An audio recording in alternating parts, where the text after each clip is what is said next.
Someone was knocking on my door. All right, well, we're live. We are live on YouTube. Give it 1 sec before we go live everywhere. What's going on, everyone? All right.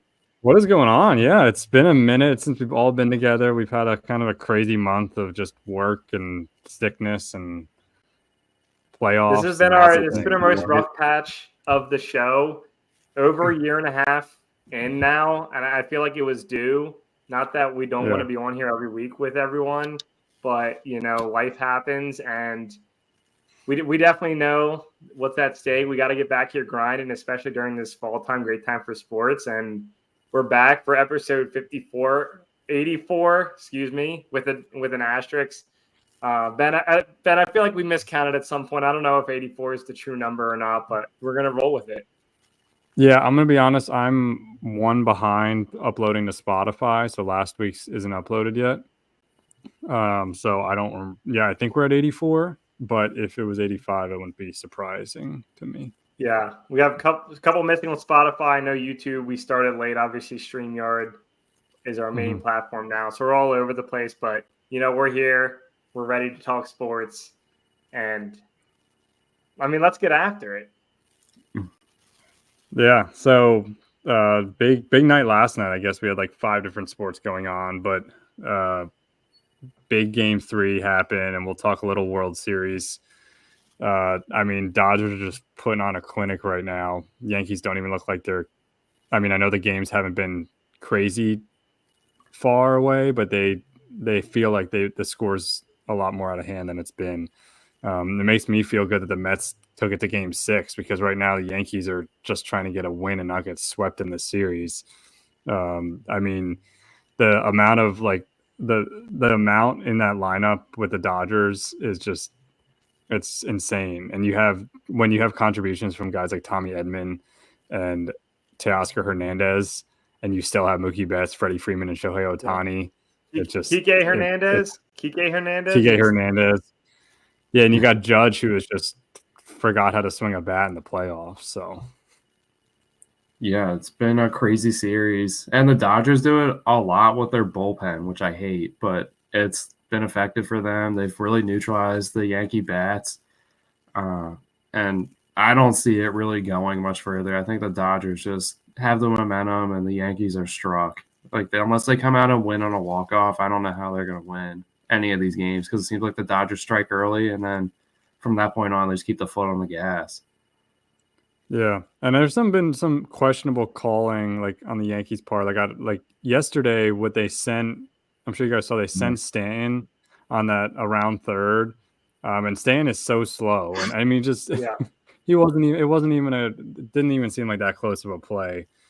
The Yankees just made some of those mistakes, it seems like, in this series, and the Dodgers are, I don't think Dave Roberts is that great of a manager, but the Dodgers have so much talent on that field, and they're getting, pitching, the bullpen, like you said, Chase, is just, they have so many guys that can pitch 1 or 2 innings and be fantastic. So.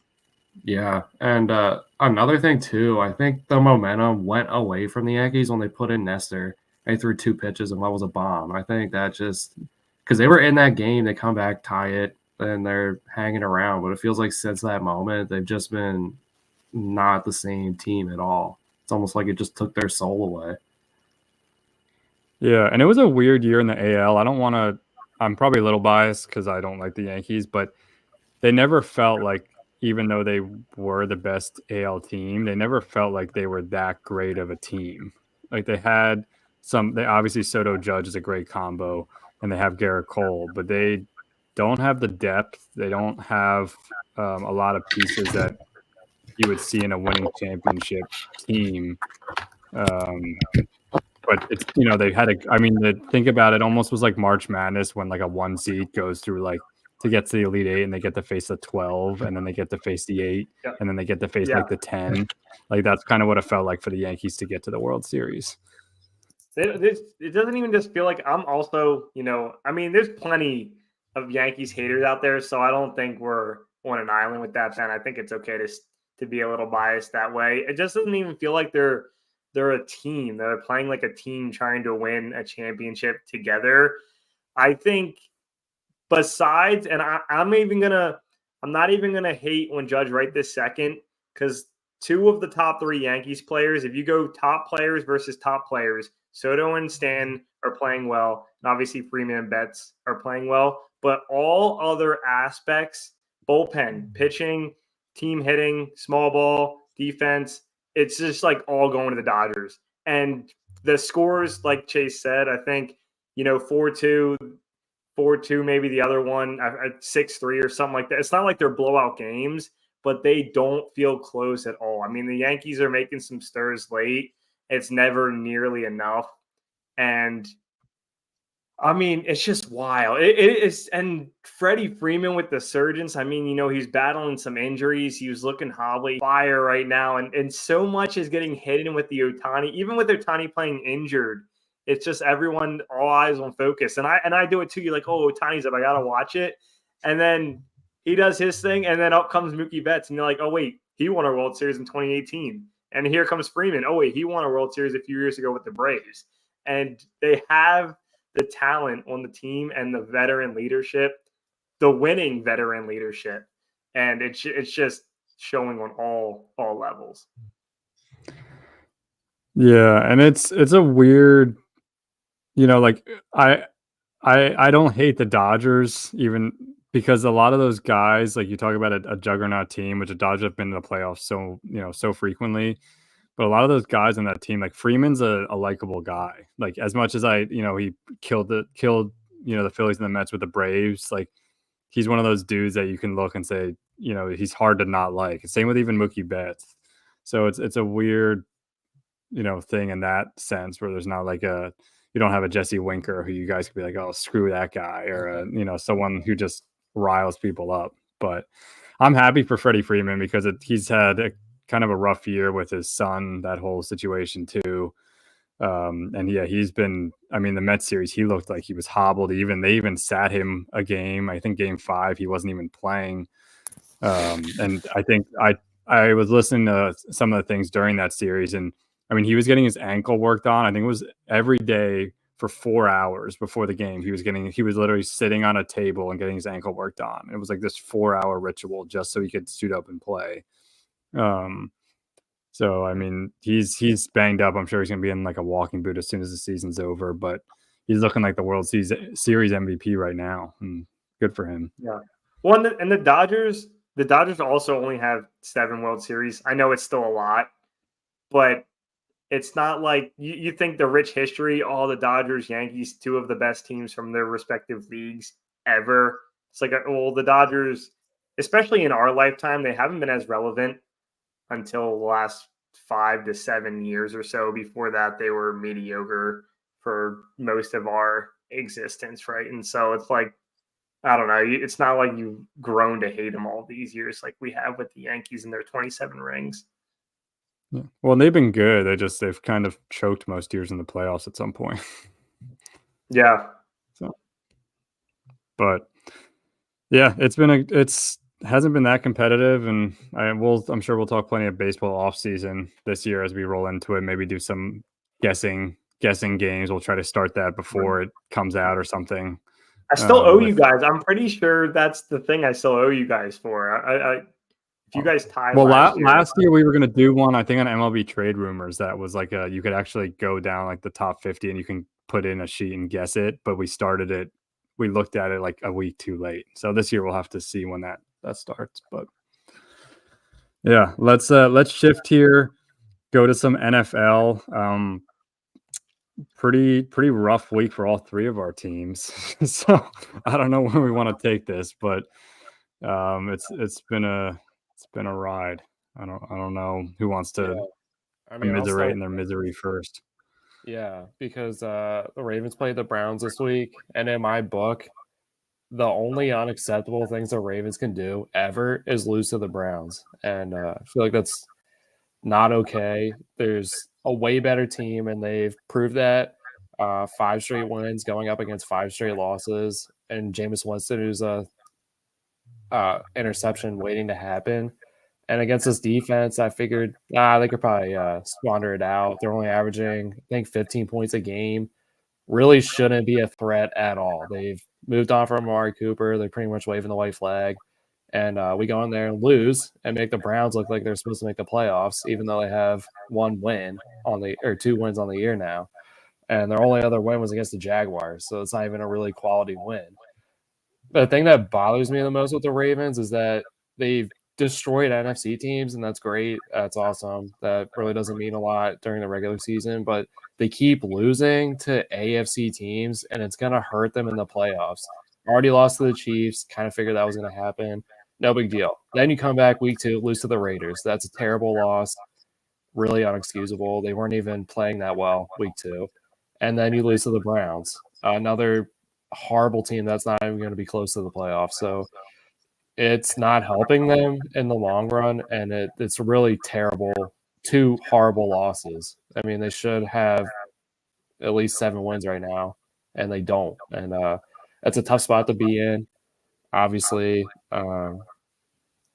teams are going to gun for you, and I felt like they needed to make a move defensively. And it might just be moving on from the defensive coordinator right now. They brought in Dean Pease, who is on my hit list. I never wanted to see him again in Baltimore. For some reason, they circled back and brought him in to be a consultant. Horrible idea. I don't even know where to start with that. He had easily one of the worst tenures as the Ravens defensive coordinator when he was there. He left, went to Tennessee, was equally as garbage there. Pretty much hasn't worked in the NFL since that point because it's shown he sucks. And you brought in him to help with Zach Orr, and their big move, it seemed like, was to play sticks defense, and that also just makes my blood boil. You might as well just give everyone 10 yards while you're doing that. I don't think anyone's ever won a championship playing stick defense. If you did, it was a one-time freak occurrence thing, and you probably had a juggernaut offense. It sucks, and I'm not going to be watching a lot of Ravens football if that's going to be the move, is to play sticks defense. If we're going to make the playoffs, I know we're already not going to win the first game playing sticks defense. So get that out of the playbook. It's never going to work, especially against the top tier quarterbacks like Josh Allen and Patrick Mahomes. They will eat you alive doing that. So there's no shot. I don't like it. I like Zach Orr, but it doesn't seem like he's carried on any of the legacy or any of the main points that the Ravens had with Mike Macdonald the last 2 years. It seems like he's totally just forgot about that entirely. And the team really hasn't changed a whole lot. And the problem was this past weekend they sat Marcus Williams for no reason. No reason that was given. I'm sure there was a big problem. He probably yelled at Zach Orr and called him a dumbass. So did Roquan. So did Kyle Hamilton. All 3 of those guys didn't talk to the media. Roquan and Hamilton pieced right after the game. So I feel like right there, if your defensive captains and the guys who are the playmakers are saying stuff about your defensive coordinator, whatever it is, or even saying stuff about your head coach, big problem. Big problem to have in the middle of the season. We haven't even got to the bye week yet, and this defense is floundering. I mean, this is easily the worst Ravens defense I've seen since Dean Pease, and before that, never watched a terrible Ravens defense. They've always been the calling card. It's where they invest all their money, all their draft picks, and right now it doesn't show that at all. It doesn't seem to me like you have Roquan Smith. It doesn't seem like you have Kyle Hamilton. I get there's a lot of plays that could have bounced your ways, could have been picks, could have been better opportunities. Bateman drops a huge pass that probably keeps the drive moving, maybe get some more points out. But, I mean, this team, weeks on end, lets other teams get back in it in the fourth quarter. They're kind of the reason why Chris Godwin got hurt. I'll just say that flat out. You should have never gave the Buccaneers a chance. And you did. And they threw him out there because they thought he had a chance. And he blew his knee out. So really, Buccaneers fans, we're sorry as Ravens people because that should have never happened. We should have just been rolling, cruising. Lamar with the offense should have never gave the ball back. They did twice late in the fourth quarter. So those points right there, you're going to hurt your own team. You're going to hurt other people's teams. So for the Ravens, I think moving forward might be time to make a change. Obviously, we all know who I want the change to be, but it's not going to be. So I think maybe just moving Zach Orr around. No idea who the replacement is. I don't know the staff that well, but no one who's going to continue to play this way is going to keep going. And especially if you lose your leadership, the guys who make the plays on defense, it seems like trouble to me. And they went and make a move today. I was excited to hear that they made a move, and then it was for Deontay Johnson. Not wild about that. Not wild at any point in the game. I feel like he has stink riddled all over him. I didn't like him when he was a Steeler. Didn't like him as a Panther. Now he's on my team. Luckily, it's a 1-year deal. Who knows where he goes? Probably not back to Baltimore, but in a way, it almost felt like a defensive move to keep him from going somewhere else to a team that's going to hurt you. Could have been that the Texans were in on it, losing Stephon Diggs today. And obviously, with playoff aspirations, we're going to have to go against the Chiefs. They pick up D-Hop and Uche. And the Texans are going to probably be making a move soon. So, in a way, it felt like they just did it because they don't want him to go to another contender, which is a move in itself. I don't really know much else. It didn't cost them a whole lot, which I'm fine with. But at the same time, it's like feels like wide receiver is redundant, and this should have happened 3 years ago if you wanted a wide receiver. And now we're needing some help on defense. So we'll see where it goes. Tough spot to be in, though. And I know you guys can relate with the way your teams have played recently. Yeah. I mean, I can go next because I'm actually not going to hate as much on the Cowboys as I have been in recent weeks. I saw some good things on Sunday. I mean, 49ers, it's their biggest rival of recent years. Is I think even more than any of the NFC East teams because of how much the Cowboys have dominated that. So it sucks. I'm not a Brock Purdy fan.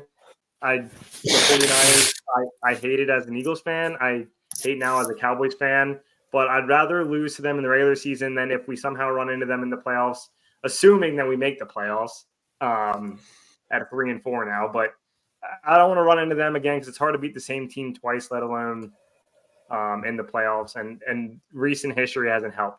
But some positives I saw. I'm finally glad they called up Dalvin Cook. I thought him and Zeke as the 1-2 punch in the backfield did a great job.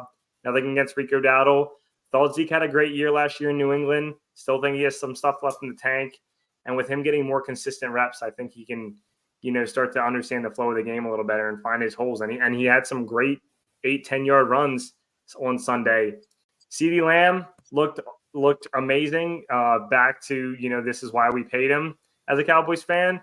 Still some bad picks by Dak, right? But overall, they were able to play in one of these tough games in a tough environment and not just let it get away from them, like against Baltimore or against Detroit. And obviously on the defensive side, stopping the run, it's going to be a problem. They're going to just have to figure out ways to win without it. And their big injuries, Parsons, Lawrence, Bland, they'll get them back. But up until then, kind of just try to hold the fort down. But overall, I'm not as mad. I'm pissed because I thought they had a chance to win like I do every week because I'm optimistic. And we'll see. 3-4. The scarier part is, being 3-4 in a division where the Commanders and the Eagles have been having great seasons. So, now you're looking at fighting for a wild card spot. This could bite them. This 49ers game could bite them in a standings type of thing, coming down to the wire for that 6th or 7th wild card spot. But yeah, I don't have too much more to say. I have hope, as I always do. You guys know more than anyone else, I'm a very optimistic fan, especially as a new Cowboys fan. But 3-4 is not the end of the world. Yeah, before I get into Jets quick, just you brought up Commanders. How about the freaking Hail Mary? That was insane. I just want to mention that because that was pretty ridiculous.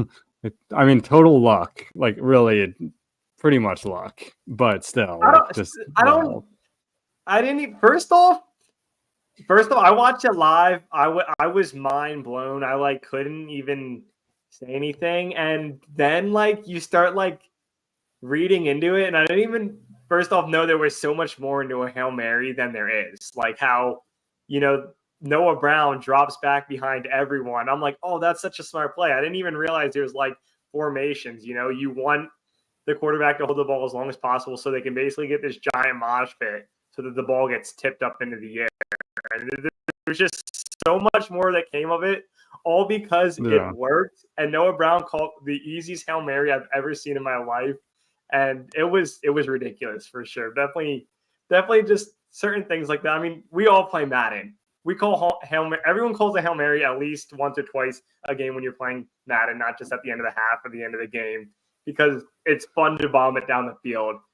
NFL, obviously, success rate is minimal, so it's always exciting, especially when you see one like that one. Just, 20 hands together, and it just pops out right back to Noah Brown in the end zone for the tutty. Yeah. Yeah, Noah Brown sitting on my fantasy bench. But, I'll just talk Jets super quick. Oh, I haven't been as invested just because of how deep the Mets got into the playoffs that I didn't invest as much time maybe as I normally would have with the Jets, because the Mets are always going to take precedent and priority for me. But you talked about it, Ryan, how you were wondering if Rodgers is getting too much power. And now it feels like, it feels like he is, because they are now losing winnable games. And the Patriots are not that good of a football team. That's a game they got to win. They beat them 24-3 earlier this year, and to lose this game is not good. So they're in a pretty bad spot, and you do wonder how much Rodgers has left in the tank. I mean, he's not the same prime Rodgers that you're going to get. That's clear, but they gotta get something else. They have a really talented offense. It feels like they're just wasting some real talent on offense right now with these games. Because you have two legitimate running back ones right now. It feels like, because Braylon Allen's a good player. He's great. And then you trade for Devontae Adams. You got Garrett Wilson. You got some good players on that offense. And by the way, I think Allen Lazard is an X factor for that team too. And obviously, he didn't play last Sunday. I think that hurt them a lot more than what people look into. But you're right. They have the weapons. Yeah. No, I agree totally with that. And they have a tough game Thursday night. Now they got to turn around against the Texans. They are at home. Texans did just lose Diggs to an ACL, but we'll see. They gotta do something with that game, and then they have a stretch where they have some winnable games with the Colts, Seahawks, Jaguars. So they have a winnable stretch, and they gotta just go on a 3-1 run or something, just to put themselves back in the mix. That's what I would say is next 4 games, go 3-1. If you don't do that, you're really gonna be in a tough spot. Just to even make a run at the wild card. 2-6 is not a place where you want to be. Yeah, I almost wish I had up the recent playoff years with the 3 wild cards, but now the extra 17 game. Because Ben, if they lose Thursday, they're 2-7. They win out. 10 wins used to be with even with when there used to be 6 teams, but there's an extra wild card, but also the extra game. Is 10-7 good enough? Like you said, it's getting sketchy. And it's going to be a tough game Thursday. I don't know if Nico Collins, I don't think he's going to be back. So they're going to be out. Texans out their top 2 wide receivers, obviously. But CJ Stroud is a professional quarterback. He knows how to play the position. And he acts like he's a 6 to 8 year vet out there. And this is going to be, that New York's going to be, they're going to be hearing it if they don't have a good first half Thursday night. Yeah, well, and it's a short week, but they got the bye after that. So you got to go into there with some momentum so we could finish it off. We're if you would have told me almost halfway through the season we'd be below the Raiders, the Browns, I'd be like, what? Are you joking? So it's been rough, but we'll see how it goes Thursday. Thursday's a big game, that's for sure. Yeah. Yeah, it seems like a must win. Yeah. No, yeah. Anything, at 28-27 loss, Aaron Rodgers throws for 500 yards, still not a good win in my eyes. 2-7, I think you're about done. But also, as we're recording this, I'd just like to say Freddie Freeman just homered again in the first inning. So that's now 6 straight World Series. He's homered in. He said, don't worry about the ankle. I'll just hit it over the wall.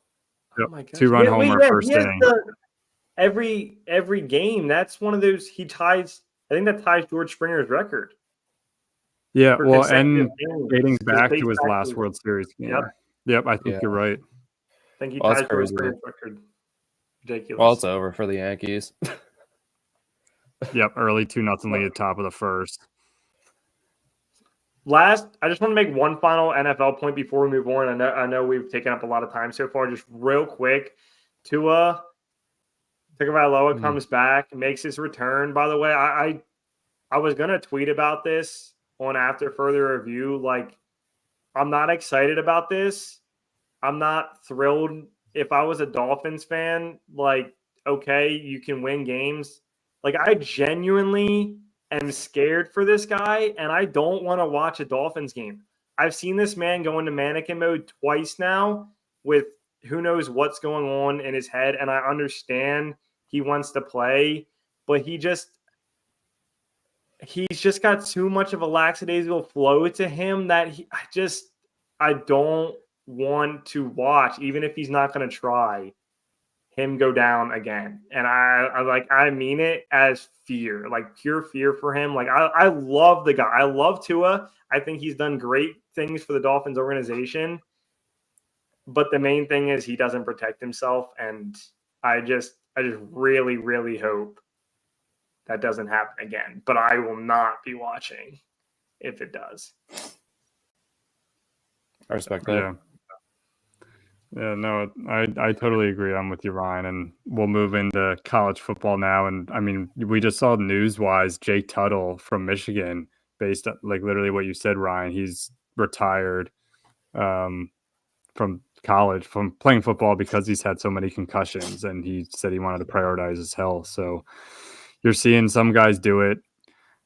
I don't understand why he won't try the Guardian cap. It feels like, I know it looks funky, but like if there's any chance, like you take a risk with everything, right? But like when I go in a car, I use a seatbelt, and that's like that extra little layer of protection. Yes, I could drive a car and be fine without a seatbelt, but like why? To me, it feels like if it gives him any better of a chance, like to help with his head and his future, I don't know why he wouldn't use it. So. Yeah. Yeah, I mean, unless he's committed to just living and turn another down and not really scrambling anymore. But it could happen on a sack. You just get a defensive end, picks you up, turns you into Vince Young, and slams you on your head. There's really not much he could do about that. And this isn't 1974. We have the history, the science, and the knowledge now as a community on what football can do to you in a negative aspect, right? America loves football more than any other sport. It's not close. There's no close second anymore. Us three all like baseball just as much as, every other person, but we know football is number one. There's certain situations that just aren't healthy for any sport. And I think this is one. This is just a bad luck for the NFL and for football. So. Yeah, and it's tough with the concussions. It's not even, like you said, it's scary looking on the field. It's not just like he hit it and we didn't know about it. Like, it's visible things happening. So yeah. But yeah, we'll move on here. Big game coming up in college. Ryan, you're going to tailgate it. I think we're all Penn State fans here, actually. The one team that we're all fans of. Is this the only sport where we all ride the same team? I'm pretty certain. Oh no, I think so. D2 football. We're all Ship fans. That's true. So. That's fair. We got to go in on a D3 team together. We got to go in on a D3 team together now. Oh my God. Okay. But yeah, big game, 3 against 4, both looking like they're legitimate contenders, and with the new playoff format looking like they have a chance to do something. But yeah, exciting game. Chase can touch more on some of the ins and outs of it than I can, but I'm excited just to watch it.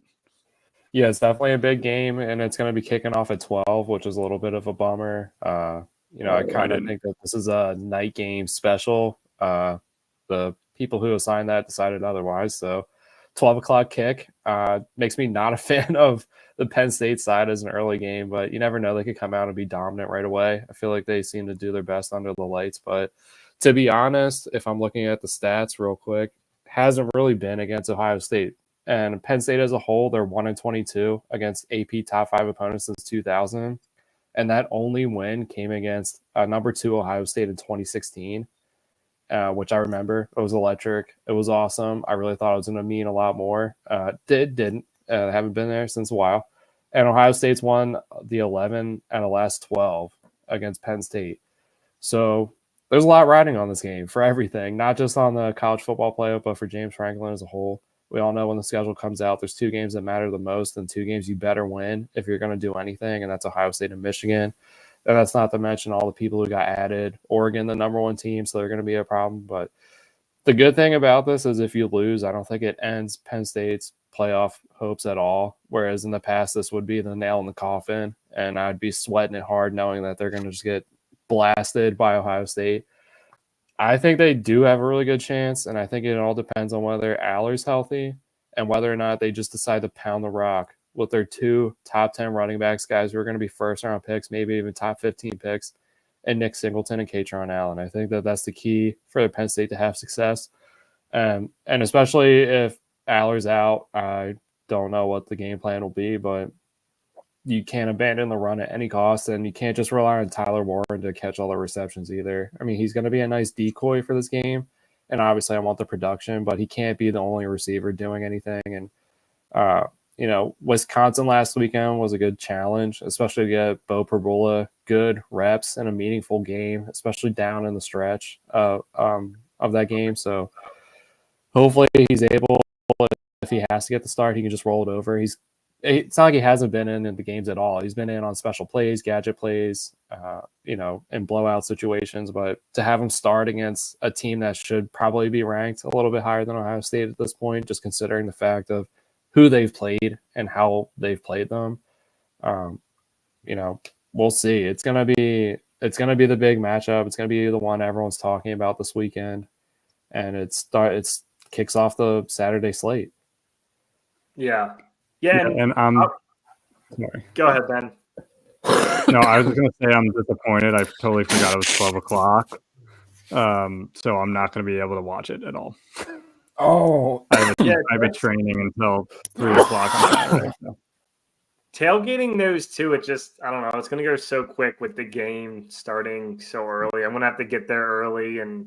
Ultimately, Chase, I think the biggest factor is how they're coming out of these last weeks for each team. I mean, I watched a better part of the second half of this Wisconsin game. A Wisconsin team that has given up less than 10 points in 3 straight games. And, even with Penn State's backup QB in there, they were able to move the ball down the field, get some late scores. Obviously, defense, special teams. It's going to take an entire effort to beat this Ohio State powerhouse that seems like it's their Achilles heel every single year.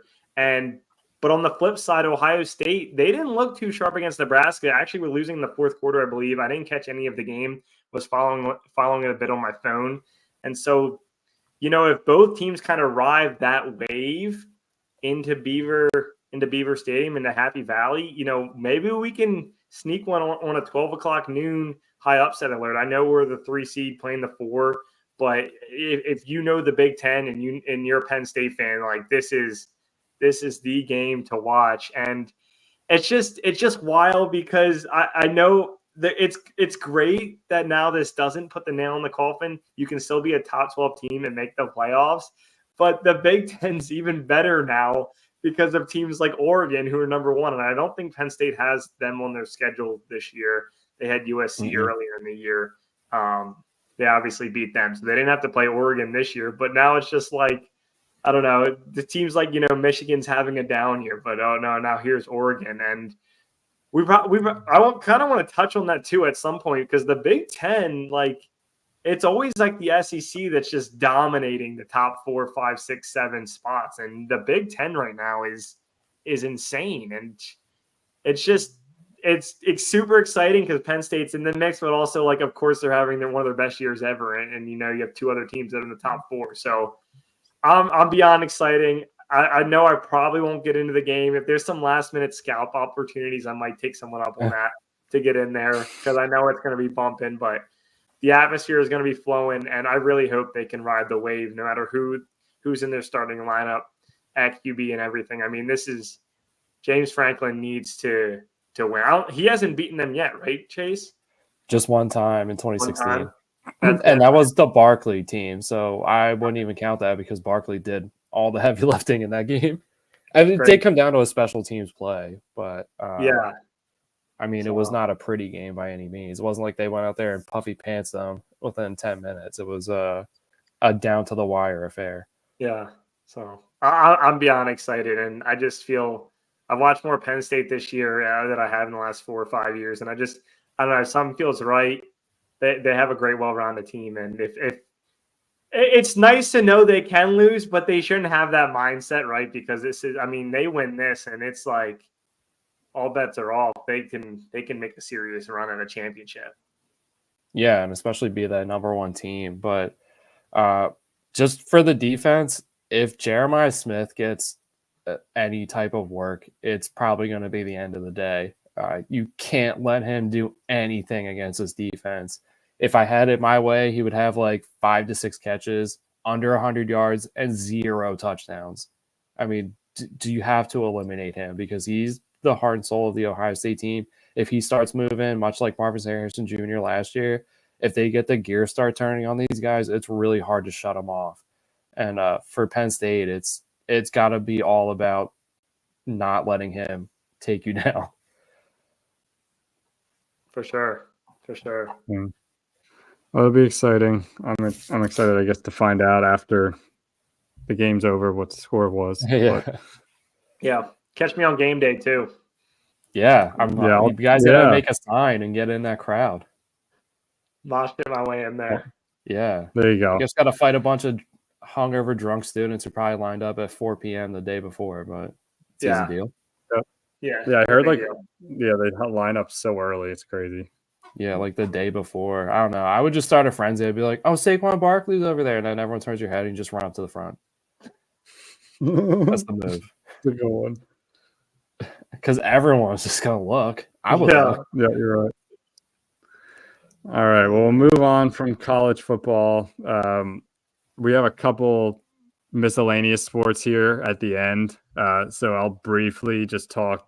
We haven't really talked much at all. WNBA, we talked about it some, but Liberty won the championship. So congratulations to them. It's their first one ever, and they were one of the original 3 teams. So crazy. they've been That's waiting. Crazy they haven't won yet. Yeah, they were 0-5, I think, in the championship game or series. So now it's kind of like a weird lull with the WNBA, but they have, I guess, the draft lottery in November, and then there is the expansion team, which has an expansion draft in December, which I think is going to be kind of neat to follow. I haven't really been into a sport. I know hockey did something like that, but I think each team can only protect 6 to 7 players. So there's going to be I don't know. There's going to be some decent players available, which is the best teams get hurt in these in the hockey expansions. I think the Vegas Golden Knights, didn't they get Fleury, at that time, the elite goalie on the Pittsburgh Penguins. So there's some of the top teams. It's almost like the here's what you get for building a great team right before an expansion team comes in. You lose somebody. Yeah, and I don't know where they get I don't know how the draft lottery works as far as the expansion team. I don't know where they get a pick either, if that makes sense. Because there's some really good like Paige Buchers is going to be in the draft next year. And there's going to be some really good women's college players. But the only other thing I was going to mention. Sorry, go ahead. Does the WNBA do it like the NBA with the lottery? Is that what you said? They do a draft lottery, so they have the bottom 4 teams. You know how right now there's 8 teams that made the playoffs, 8 out of 12, which I know is crazy. But basically the 4 teams that don't make the playoffs go into a lottery for the number 1 pick. Okay. I would think that they might be built into there, but I guess we'll see. Yeah. So, but I don't know how they're going to do it this year with a 13th team, the Golden State team coming in. So So they're going to run the year with a 13-team league. Yes, and then they have one new team every year through 2028, and they've been pretty consistent. They already have the next 3, I think. So basically, they'll be up to 16 team. I know but they'll be up to 16, which I think 16 is a good amount. That's getting there. That feels good. But then the only other thing I was going to talk about is before the season started, there was a couple players that got together to start a 3-on-3 format, basically. So all the players didn't have to go overseas because with Brittany Griner, obviously that whole situation because she was playing basketball overseas. So they were going to start a 3x3 league in the US as another league, and the two that started it was actually Brianna Stewart and Afisha Collier, the two that faced off in the finals.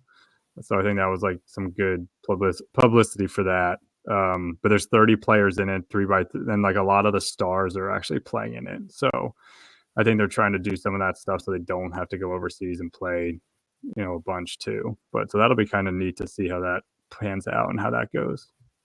Do they just do that for more reps? Is that the whole point?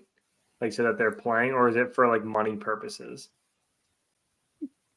Depends on who it is. Some do it for money because their salaries are 60 to 70K. They're not. I just know with the NBA sometimes. Joel Embiid gets yelled at for playing basketball in the off season, right? So I just don't know. I didn't know. And their season short, they don't play as many games, and no. So their body doesn't go through as much. Yeah, it might be the reps too. They only, like you said, they only play 40. Although I think part of that's part of the other thing they're doing next year is they expand it to 44 regular season games. And may change it to the WNBA finals. So the finals are going to be now a best of 7 starting next year, which I think is neat. So some positive changes for sure. Yeah, I like that. I like that 3x3 league. That would be cool to check out. Yeah, no, it'll be fun to see how that goes. But I'll concede on WNBA, and we'll go to a completely opposite sport, and go over to the track and NASCAR. And Chase is going to give us an update on that. Yeah, last weekend at Homestead, Miami, was an elimination race, and for all intents and purposes, and our guy Christopher Bell didn't really lead any laps, but he held himself in there, got a top 5 finish. I think he finished 4th overall.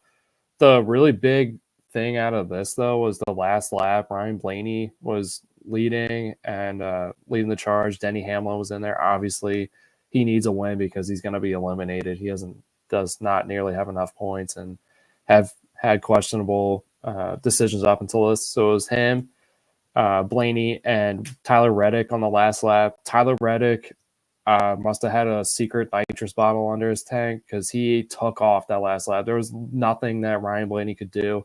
He was coming out with a full head of steam, and that's been Tyler Reddick's MO. He just puts the gas down, and whatever happens, and it got him a win. And he was about to be eliminated too, just because of the points, and obviously locked himself in. So there's only 2 people locked in right now. Only 2 people to get the wins in the playoffs to help secure that, and that was Joey Logano, who's got 2, and Tyler Reddick, and Christopher Bell hanging in at 3rd place. So obviously a win would do a lot of good for him, but obviously just staying in that position has been a good spot for him. He's been running top 2, top 3 all season, so he's been able to carry the momentums into the playoffs, which has been a really good sign. And he's been performing well at tracks that historically didn't do so well at too. So it's good to see that he's been able to get himself in a good position, get himself ready, and just stay in that striking spot. You can definitely win it from the 3rd place. Obviously, it's a little bit easier if you're higher than that, but he's put himself in a really good spot. So I'm interested to see how this goes. Definitely some notable guys on the bubble: Larson, Hamlin, Blaney, and Elliott. All those guys, probably, I can't remember what the odds were when we started the year, but I have to imagine Kyle Larson was the favorite. Denny Hamlin was in there. So was Ryan Blaney. He's defending champ, and Chase Elliott also has a championship under his belt. Can't really count him out. Hasn't really had that moment I would say, in these playoffs where he just he takes over really all year. He's been okay. He had one win on the year, I think, but other than that, he was just kind of finishing top 10, top 15, not really having his car out front. So we'll see if any of those guys can punch their ticket. Obviously, we're hoping Christopher Bell does, and we'll see. It's a short track this week, Martinsville. Anything can happen at this track. Oh yeah, just don't get caught up in a wreck.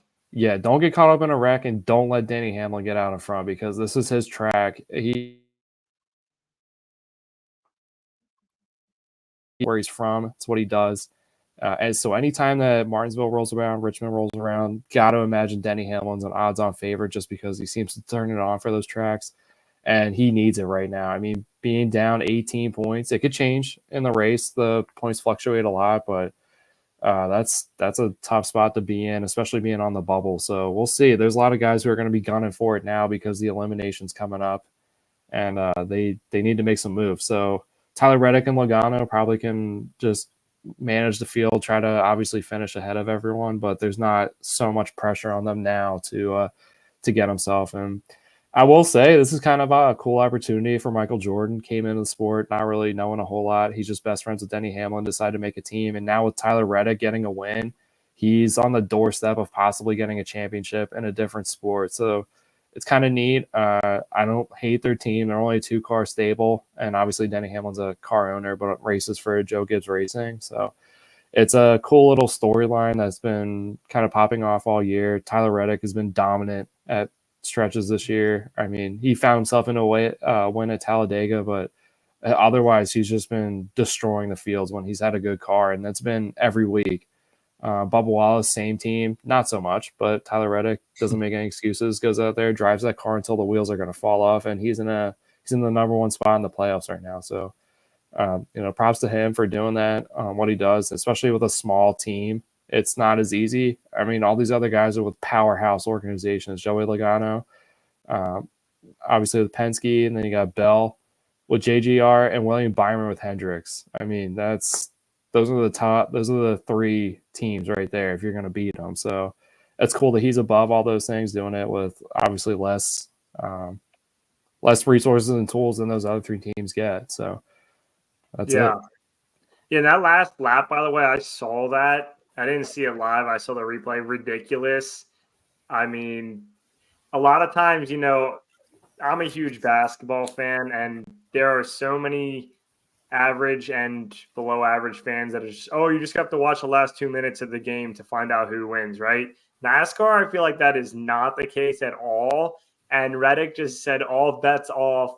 I'm going to make this one lap count. And that was a wild comeback victory for him right there. And I mean, it makes for an exciting playoff race for sure.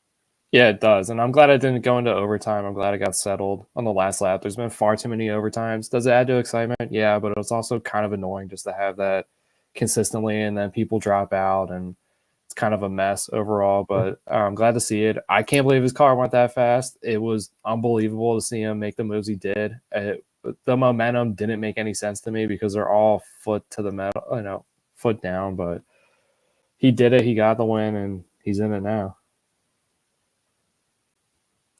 Awesome. I like it. Well, thanks for the update, Chase. I appreciate it as always, because I don't really follow, so hopefully all of our fans do too. And I think we're gonna wrap it up there. This was a good podcast, boys. Kind of getting back into the swing of things, getting to meet, and we haven't done this consistently over the past couple of weeks. So this was a good group of sports, I think. Yeah, for sure. Yeah, for sure. The grind doesn't stop. We always have more on the horizon. We always can do more, but we're always going to be here. And we will be on again next Tuesday, barring any unforeseen things. And we'll be excited to see everyone again then. So, all right. We'll see you guys next time. Then Ryan Chase out. Peace.